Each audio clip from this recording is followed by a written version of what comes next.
Hello YouTubers, this is going to be a series on the Ford Mondeos, the one with the orange heater plug light flashing, where it's hard to start and the car might cut out and you lose power. It's the one with the Delphi systems, the Delphi injectors and stuff. This is going to be a complete series on basically, to start with the cheapest thing, hopefully that is, and then to kind of move along to the more expensive things which it normally turns out to be. So what I'm going to show you, basically, watch all the videos because I'm just going to go on the cheapest things first, even though it might not be, but I'm going to give you an idea. I'm going to do 5 or 6 different things, and at least you know on your car, you know, you might be able to try different things, so you might know which one it is on yours. I more or less know the problem with this car, but I just wanted to go through everything first, just to give you an idea of what it can be. So yeah, look, watch all the videos in this series, give you an idea. I hope you enjoy them. So we'll crack on. We're going to do something on a Ford Mondeo 2.2 diesel ST. Now they have a few problems. The heater plug light flashes and the car cuts out. Now there's a few things it can be, but what I'm going to do is I'm going to do kind of the cheapest ones first, and then kind of work my way up. But basically, the heater light's flashing, the car cuts out, you turn it on and off, and it's fine again. So what I'm going to do first is, as you can see, I'm going to change the heater plugs, which are right down here on the front of the engine. You can't see them. But what I'm also going to do is I'm going to clean out the EGR valve, because the EGR valve can give problems as well. But lucky enough, I have to take this inlet manifold off, which I have to take the EGR valve off anyway, so I can kind of kill 2 birds with 1 stone. Basically what I'm going to do first is there's 1, 2, 3, 4, 5, 6, 7, 8 bolts that hold this black manifold on. They look like 13 mils. And here's the EGR valve. I'm going to take them off first and I'll turn the camera back on, and once I get it off I'll show you what it looks like. It'll be a lot easier to show you once it's off. But this is the thing we need to take off first. So we have this off. As you can see, it was 10 mil bolts. You can see them there coming off. And there was 2 bolts that were held on to the EGR valve. Now unfortunately there's a bit of crap in here, but nowhere near as much as I was hoping for. I was hoping for this to be blocked up more, and especially the EGR valve, so that might be our problem, but it's not looking like it's a problem. But we're still going to clean all these because we've took them off now, and then we'll see if it solved the problem. The next thing we need to do is take off the EGR valve.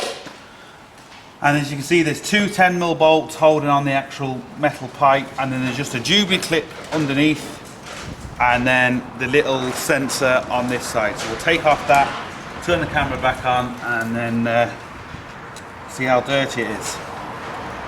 Now, we have the EGR valve. I'm not going to be able to show you inside there, but basically you can see where the little like valve is here. And in the middle of that valve needs to move up and down quite freely. There is some crap in here, not as much as I was hoping, but there is something.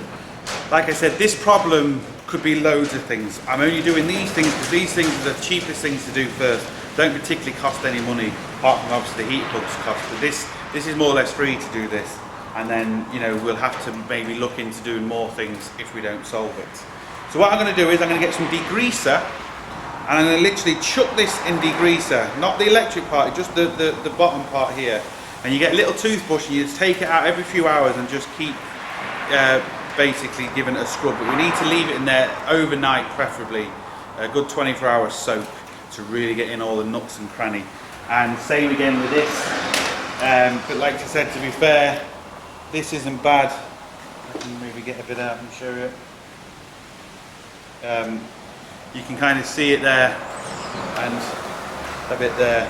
So it's no harm. Once we've got it off, we might as well clean them. So I'm going to get some degreaser, put them all in, and show you once they're in. Now we're just going to take the heater plugs out. There's 4 little 8 mil nuts that go on top of the heater plug. So as you can see, the new one here, and that's what holds the wire on to actually make these things glow. We have the EGR valve in degreaser down there, as you can see, so just going to leave that to do what that needs to do. And if you look under here, this is the last one I've got left to do. You have to undo all these 4 first, just makes it a bit easier.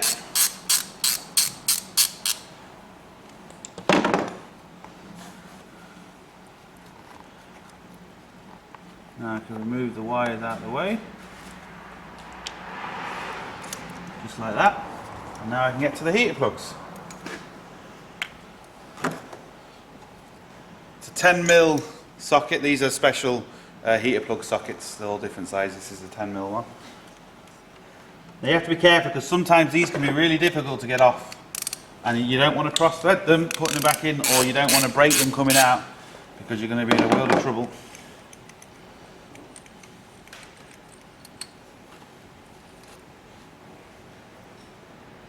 Now to be fair, these look quite new. And if they're new and they're not broken, I'm not going to replace them. So what I'm going to do is I'm going to take them all. This is obviously a new one, you can see this one. I'm going to take them all out and I'm going to test them. And I'll show you how I test them. And if they all test good, then we know it's not the heat plug and I'll put them back in.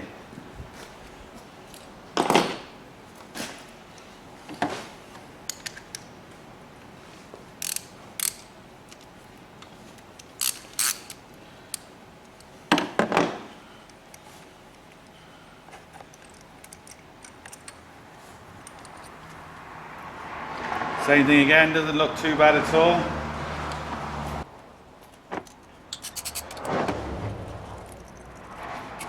And they all look good, to be fair, so we'll test them.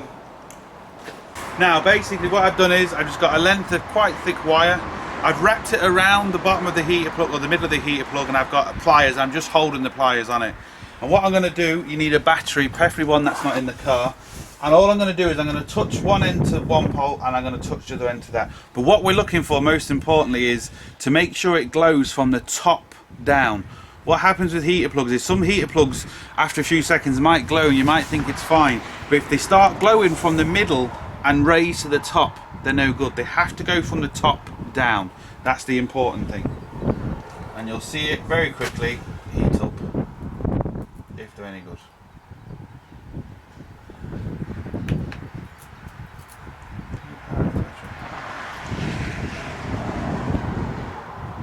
Now, see that?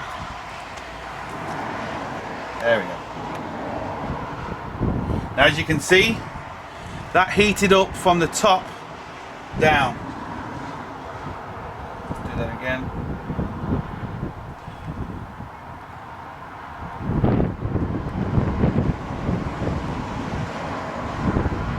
Now another way of checking heater plugs is I've just hand tightened it back onto the actual rail, and I've put an earth wire, and I'm just going to hold the earth wire on an earth, and we're going to turn the ignition on and see what happens. Ready? So ignition on.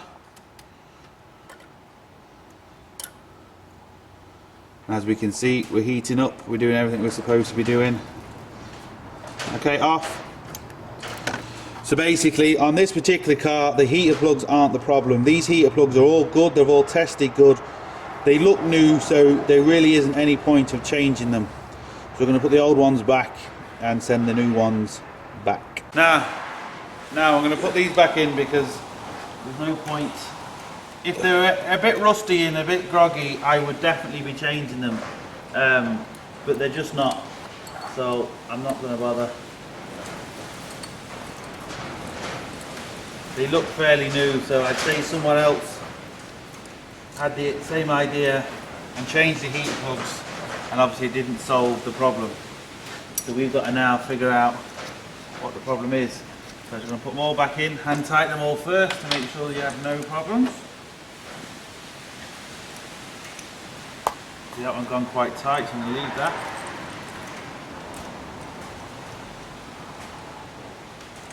It's good.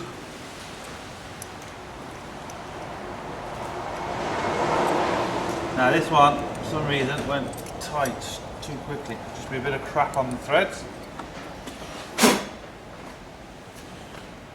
That's why it's always good to do them by hand first, so you don't cross them. Now, see? No problems. If you would have put that on with the ratchet, you could have caused problems. What I'm going to do is just give all these a nice squeeze. Same again.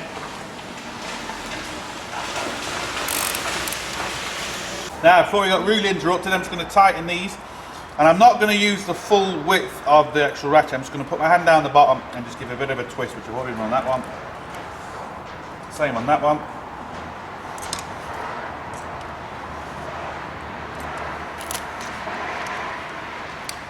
And there we go. Now what we need to do is just put these little tabs back over them, the little 8mm bolts, and make sure it goes back in the right place. Put it over it. Bang, bang, bang, bang. 4 little 8mm, and we're sorted.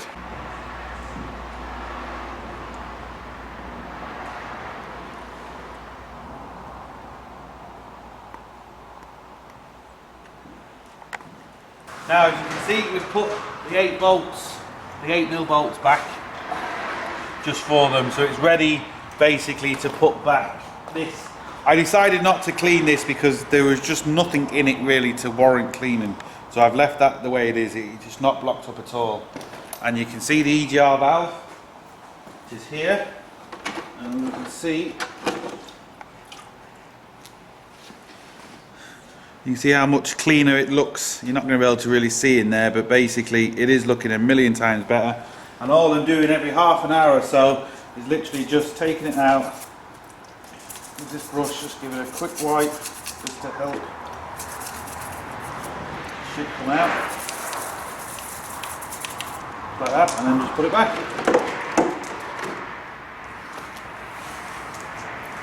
So, we're getting there. Now basically I'm just putting this back on the actual, it's just in place. I haven't actually put anything down.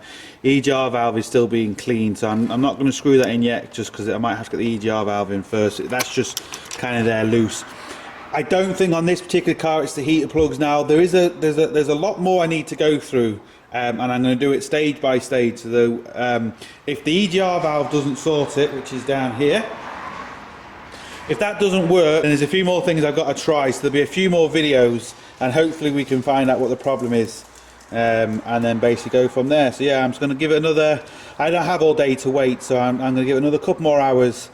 My EGR valve's quite clean, to be fair, so I'm just going to give it a couple more hours, put it back on, and then we're going to go from there.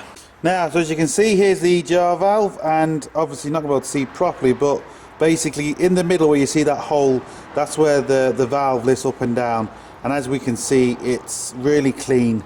Now I don't think it was this personally, because it wasn't that bad really, but we had to more or less take it off anyway, so it's no harm to clean these regardless. Anyway, there's no harm done.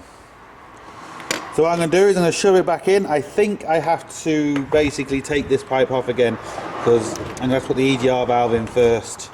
And don't forget, on the exhaust side of the EGR valve, there's a little gasket, little metal gasket that has to go in.